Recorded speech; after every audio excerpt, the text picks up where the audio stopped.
His own Matthias, aka Mr. 16 Bars, that's real hip hop. Try to tell people that Philly is a special breed. They hate to see us on top, they hate to see us on, they hate to see us come up, they hate we on, they hate the moves that we make because it's made to break them. We give them knowledge on tracks and hope our words can save them. I guess it's hard to give props when you know you lesser, so we right on your heels, I hope you feel the pressure. Rappers faking a role, my shoes will never fit them. Before you come at a king, I let my soldiers get them. I'm from Philly with hot quarters, they turn chilly. Tight shirts with tight jeans, they never feel me. Young boys confused, they think I'm too preach. Welcome to this episode of Philly on the Rise. As you know, I'm your host, Michael W. Pleasant. We are in our downtown Philadelphia studios, and I'm actually joined by actor extraordinaire Robert Shearn III. He's a busy man, projects all nationwide, but he's taken some time out of his schedule to join us on the program. Robert, welcome to Philly on the Rise. Thanks for having me. Thanks. It's good for you to be here. It's good to be here. So you are super busy. I know you just finished a project on TV One. What was that experience like for you?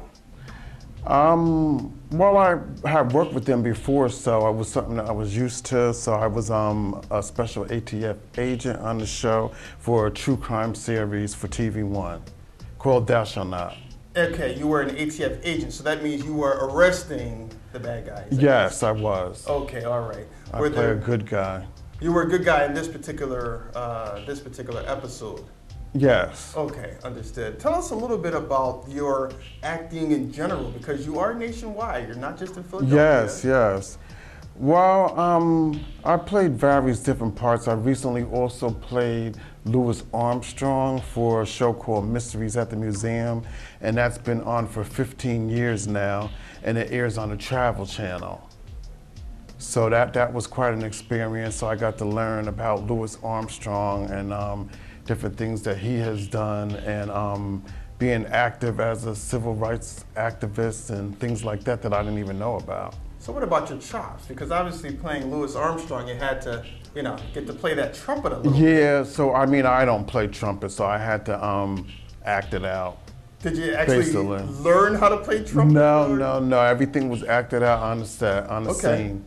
So it was just basically acting. I understand you were kind of an MC for an award show that recently happened. Yes, well actually I was a presenter for the second annual Men of Excellence Awards in New York.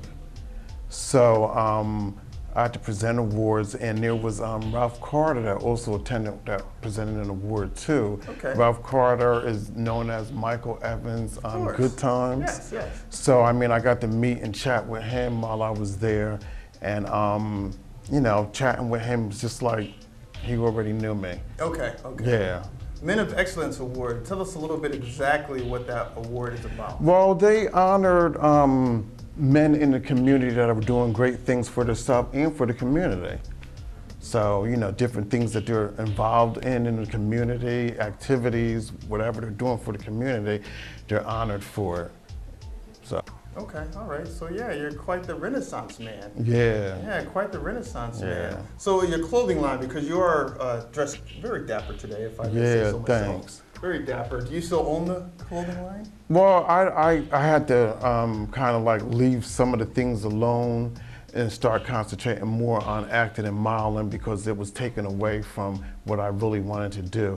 But my clothing line, it was more like casual wear with hoodies and shirts and stuff like that, and I was doing positive vibrations on the designs, and I designed them myself, and I have my own logo that I designed on it too, and I started it when I was actually going to school for graphic design. I started my own business then, and I started the clothing line then.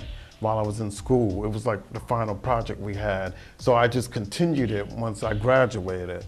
And then I just kept on growing and doing different things as an entrepreneur. So you've always had this entrepreneurial mindset. What tips would you give to entrepreneurs who are just starting? What tip would you give them? I would say be professional at all times.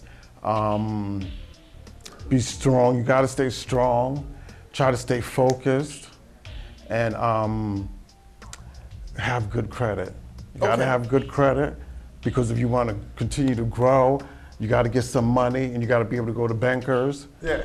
and be able to talk to the bankers, be professional, and then of course you got to have good credit. Now, what if I'm an entrepreneur and I don't have good credit? Because a lot of Americans don't have good credit. Well, that's true. That's true. Well, then you got to have your own money. Okay. So you gotta have need your good own credit money. or your own money. Yeah. Or some other body else. Not unless you got some good parents that are going to help you out. Sure. Yeah. Yeah. Some good tips about entrepreneurship. What about the actors? What tips could you give the actors? Because you've been in tons of work. Yes.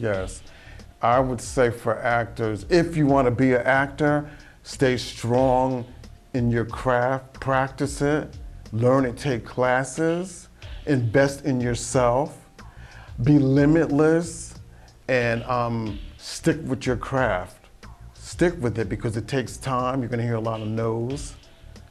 You might hear 100 no's before you get a yes.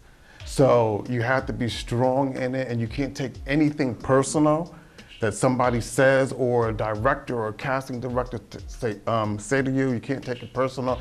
Just got to keep strong and stay focused, because what one person might say, the other person may not think the same thing. So just stay strong in that. Finally, the models. Since you've dabbled in kind of all three, the models, what tips would you give an aspiring model?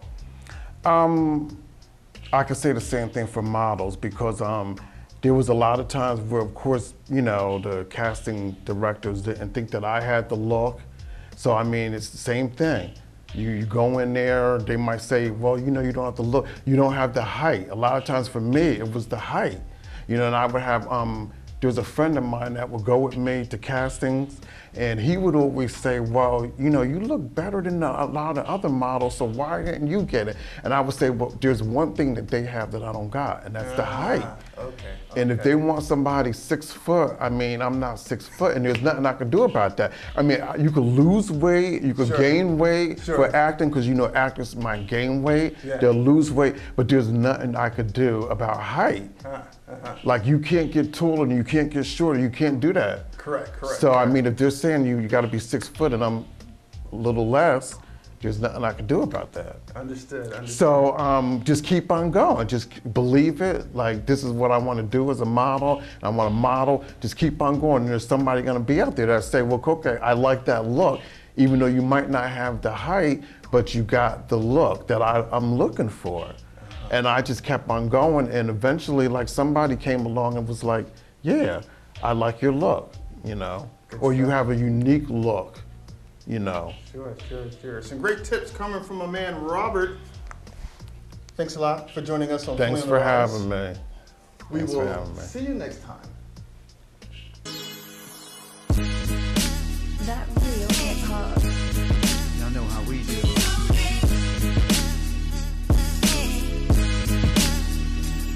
You're listening to Free Zone Matthias, aka Mr. 16 Bars. That real hip hop.